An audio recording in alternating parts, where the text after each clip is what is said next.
말씀을 통해 행복을 전합니다. 네, 여기는 사주풀입니다. 오늘 순서 시작합니다.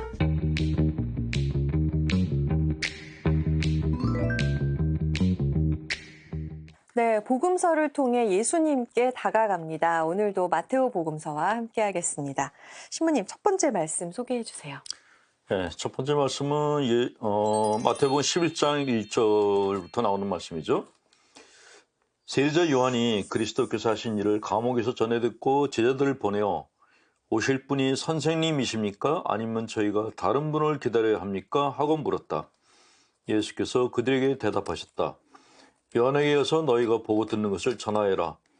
눈먼 이들이 보고 다리 저는 이들이 제대로 걸으며 나병 환자들이 깨끗해지고 귀먹은 이들이 들으며 죽은 이들이 되살아나고 가난한 이들이 복음을 듣는다. 나에게 의심을 품지 않는 이는 행복하다. 그러셨습니다. 네. 세례자 요한에 관한 말씀인데요. 네. 예수님하고 세례자 요한하고는 어떤 관계예요? 이 세례자 요한하고 예수님과의 관계가 미묘한 것이 내가 형이잖아. 그래야 되잖아요. 네. 근데 복음서에 보면은 나는 저분의 신발 끈을 풀을 자격조차 없다 그랬어요. 형인데. 왜 그런 거? 겸손한 거예요? 겸손한 게 아니고 그래서 이제 그 역사학자들이 여러 가지 이제 가설들을 만들어냈는데 그 세자 요한이 예수님의 출중함을 알았다는 것이죠. 미리 알았다. 근데 한 번도 만난 적도 없는데 알았다는 건 거짓말이잖아요. 네. 예수님은 12세 때 성전에서 부모가 막 어디 갔지 찾는 그런 사건을 일으켰던 12세 때 그 일 이후로 30살이 될 때까지 기록이 아무것도 없어요. 그 기간 동안에 무엇을 했을까? 많은 사람들이 궁금해해요. 네. 그 기간 동안에 어떤 사람은 예수님이 인도에 갔다. 인도에서 돌을 닦았다. 그런 사람들도 있고. 근데 그거는 정말 낭설인 게 네. 인도에서 만약에 당시 돌을 닦았다면 복음서에 인도 사람들이 쓰는 언어가 들어왔어야 되는데 그게 없어요. 네. 그거는 낭설이고. 네. 두 번째 가설이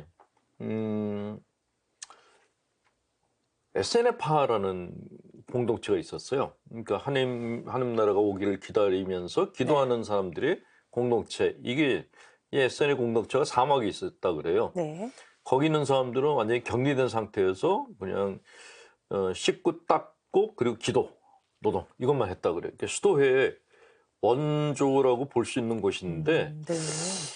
가설을 내세운 분들 중에서 그런 얘기를 하는 분들이 있어요. 거기에 세례자 요한과 예수님이 다 거기 계셨던 거 아니냐.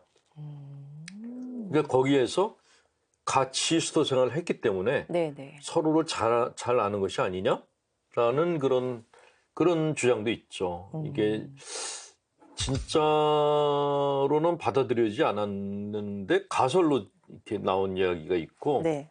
어쨌건 세례자 요한이 예수님을 상당히 이렇게 출중한 분으로 그렇게 봤다. 그거는 복음서에 나와 있는 이야기입니다. 두 번째 구절로 한번 넘어가 볼게요, 신부님.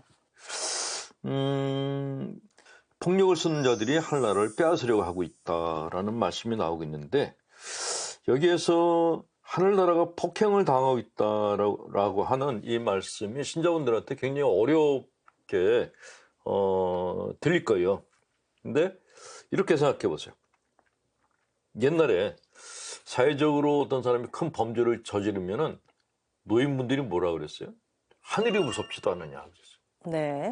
예, 그 하늘이라는 것이 하늘나라이면서도 하느님이면서도 신이면서도 하여간 그런 게 불가침 영역의 어떤 것이라는 그런 의식이 있었어요. 네. 그러니까 항상 우리는 동양 문화권 안에 있는 사람들은 우리가 하는 모든 행동을 하늘이 보고 있다라고 생각을 했죠. 네. 도교에서는 옥황상제라고 불렀는데 그 개념 말고도 하늘에서 천둥이 치면은 사람들이 범죄를 많이 저질러서 하늘이 노했다라고 그렇게 표현을 했는데 여기 복음서에서도 비슷한 의미로 좀 쓰이고 있습니다.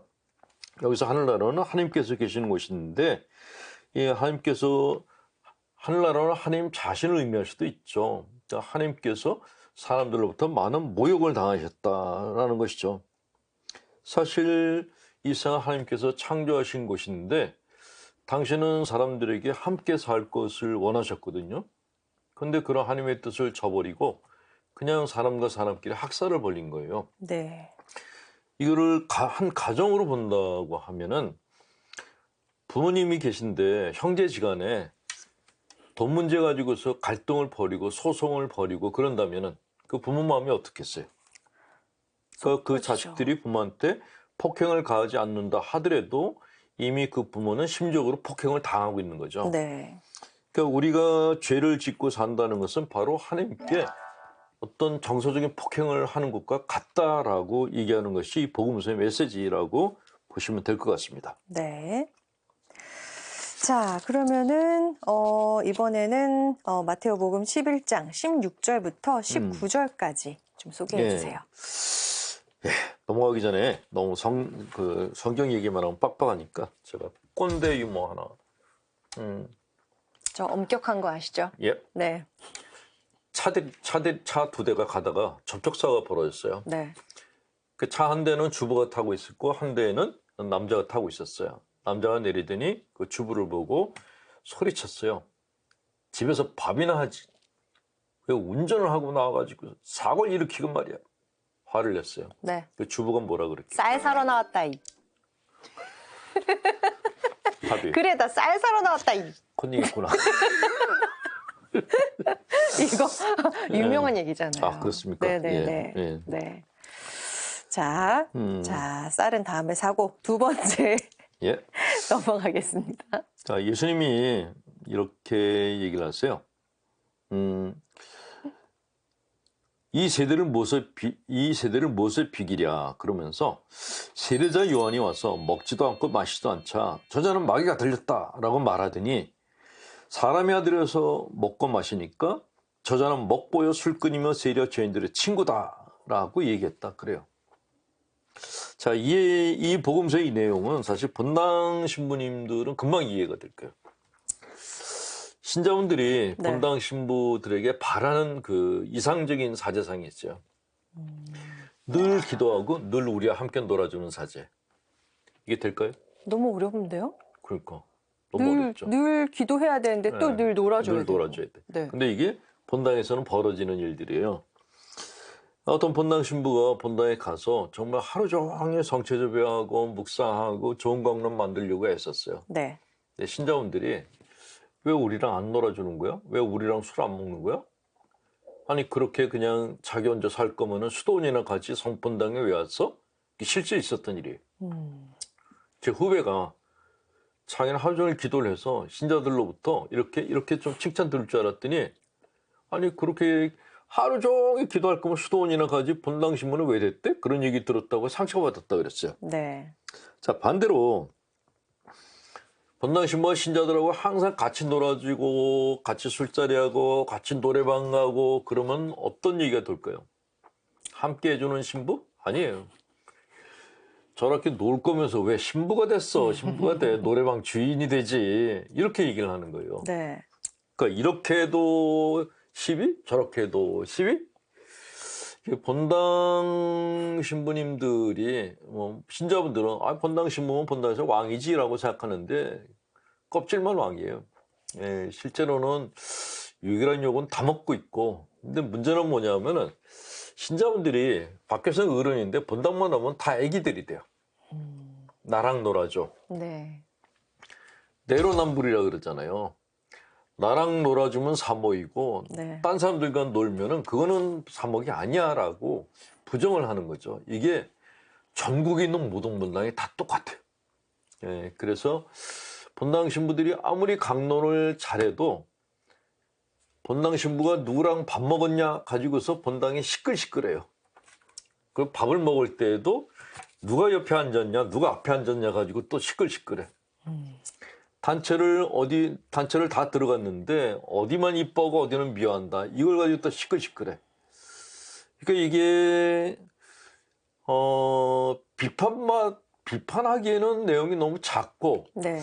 그냥 넘어가기에는 또 깨름칙한 그런 문제들이 있는데 어쨌건 예수님 당대도 그렇고 지금도 그렇고 성당에서 그런 저도 본당신문하면서 그런 생각이 들었는데 본당신문은 꼭 보육원의 원장 같다라는 생각이 드는 거예요.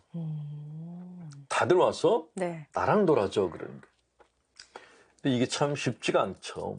공정하게 해준다고 하더라도 받는 사람들 입장에서는 공정치가 못하다고 생각할 때가 많고 제일 곤욕스러운 게 고3 수험생들 안수기도 해줄 때 안수기도 해준다 그러면 이제 고3 애들이 여러 명이 나와요.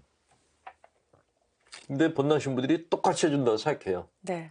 저도 이제 고3도 안수해줄 때 머릿속으로 주모경을 외웠어요. 주모경하고 손 띄고 주모경하고 손 띄고 공정하게 했다고 생각했는데 나중에 엄마들이 그러는 거예요. 누구는 더 많이 눌러주고 누구는 그냥 머리만 얹었다 그러고.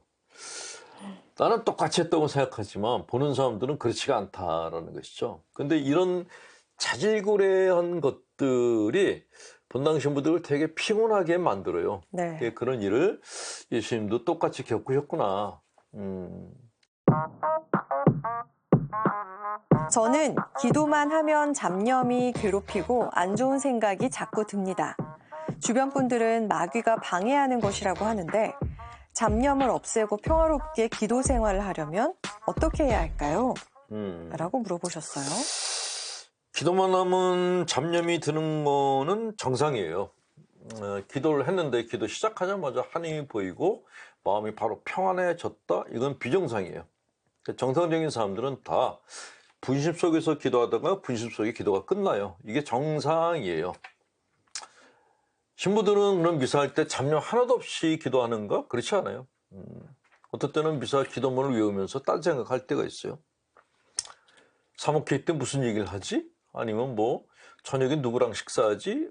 나도 모르게 그런 생각들이 막 떠올라요. 네. 이 분심은 내가 만든 게 아니거든요. 내 무의식안에 이렇게 쌓여있던 쓰레기 같은 생각들이 기도 중에 올라오는 걸 분심, 잡념이라고 얘기를 하는데 이거는 안 없어지고 없앨 수도 없어요.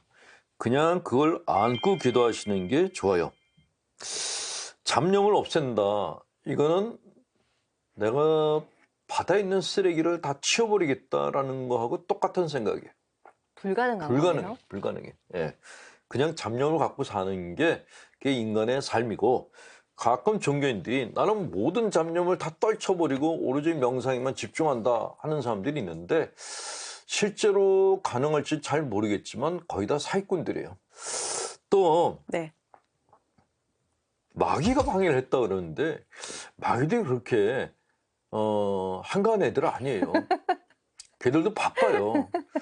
기도할 때마다 들어와가지고 방해하고 나간다는 거는 그런 생각을 갖는 거는 본인이 굉장히 중요한 사람이라고 생각하고 있는 거예요. 근데 마귀들도 사람을 가려요. 자기들이 타겟으로 삼는 사람이 있고 그냥 둬도 되는 사람이 있어요. 예. 마귀들로부터 많이 시달리는 사람들은 정말 성인 반열에 들어가려고 막 애쓰는 사람들, 이런 사람들한테 들러붙어요. 떨어뜨리려고. 근데 평균 레이스에 있는 사람들은 안 와요.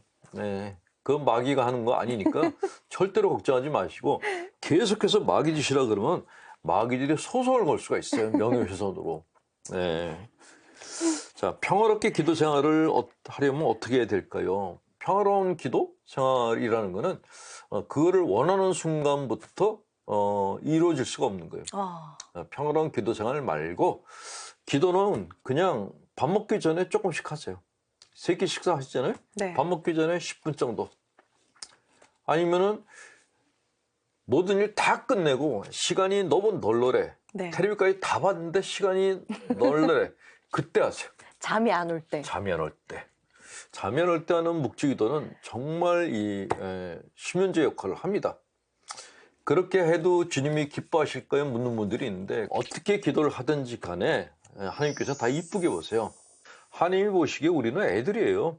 그냥 우리가 하는 모든 걸 하나님이 원하시는 것은 우리가 당신에게 관심을 갖고 쳐다보는 것만으로도 기뻐하시는 분이세요.